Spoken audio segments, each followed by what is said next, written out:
passion selon Rosa.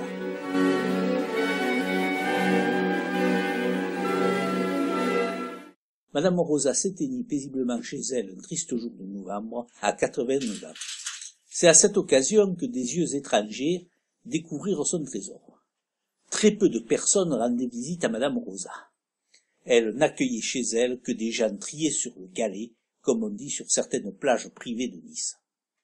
Et aucune n'avait pris conscience des collections exceptionnelles qu'avait réunies cette femme extraordinaire. Madame Rosa Martinez était arrivée à Nice en 1963. Elle avait perdu son pays, sa maison, toutes ses affaires. Bref, elle avait dû partir de là-bas, une main devant et une main derrière. Au bout de quelques années d'errance de chambres meublées en habitat précaire, Madame Rosa avait trouvé refuge au château hanté.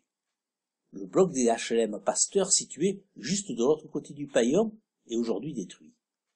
C'est sans doute cette situation particulière qui expliquait la relation de Madame Rosa avec les objets, alors que pour la plupart des gens, abolit bibelot d'inanité sonore.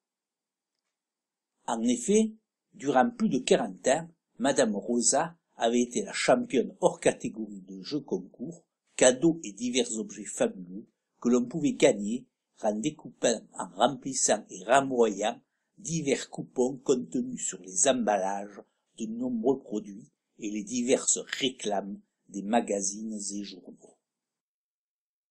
Ne croyez pas que son appartement était un infâme capharnaüm, un cafouchagari. Au contraire, tout était parfaitement rangé, présenté par thème.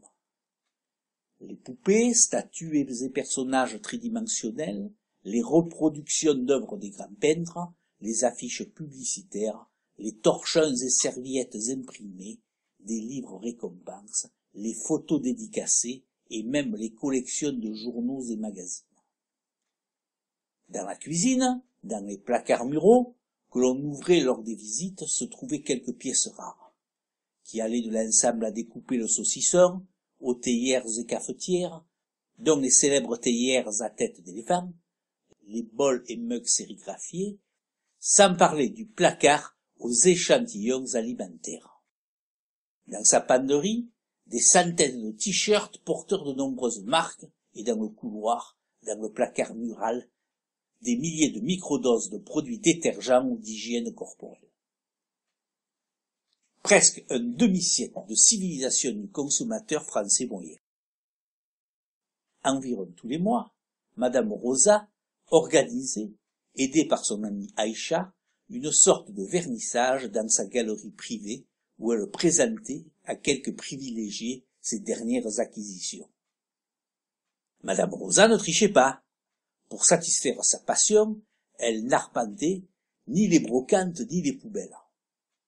Elle fournissait à tous les curieux un certificat d'authenticité sous forme d'un courrier de l'organisateur du jeu concours spécifiant le lot qu'elle avait gagné. Lors des obsèques de Madame Rosa, une couronne portait comme épitaphe les facteurs et le personnel de la poste reconnaissants. Il faut dire qu'avec ces 25 enveloppes de coupons-réponses expédiés chaque semaine et les nombreux colis qu'on lui livrait, sans parler de nombreux abonnements gagnés à des revues et magazines, Madame Rosa était une sorte de mécène pour cette honorable administration. Son bureau dans le salon était lui-même une sorte de poste à l'ancienne, avec un meuble disposant de nombreux petits tiroirs, un peu comme celui d'un imprimeur avant l'offset.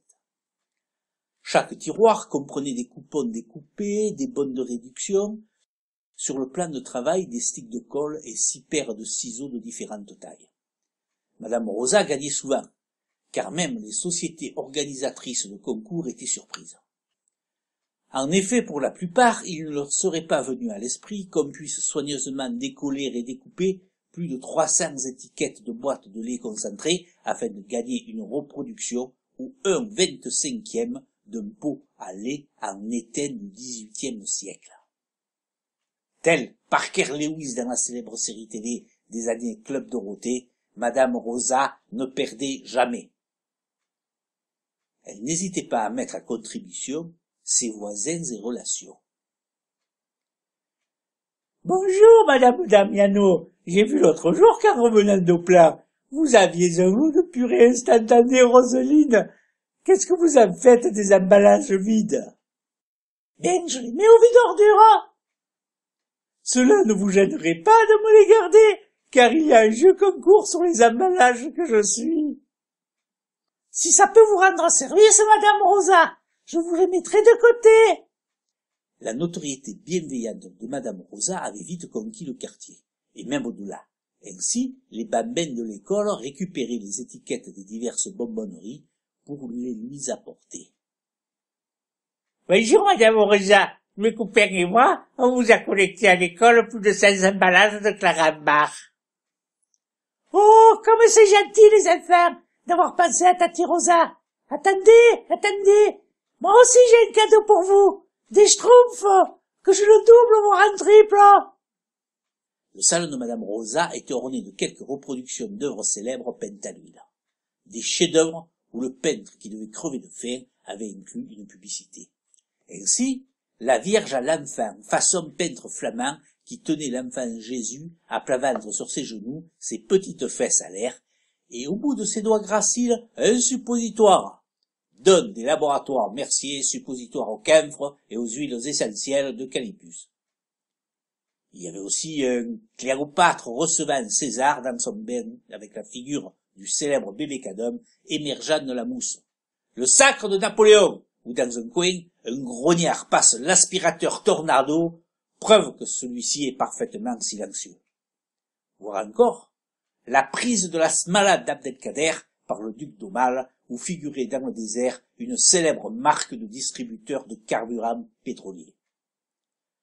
Quant aux objets tridimensionnels, ils étaient multiples et diverses, de toute taille, de la célèbre vache qui rit, en passant par les figurations de scènes de boulistes en relief d'une célèbre marque de pastis, dont la statue du célèbre Tafanari, de la non moins célèbre Fadi, et les figurines des champions du Tour de France sur leur vélo portant la marque de leur sponsor.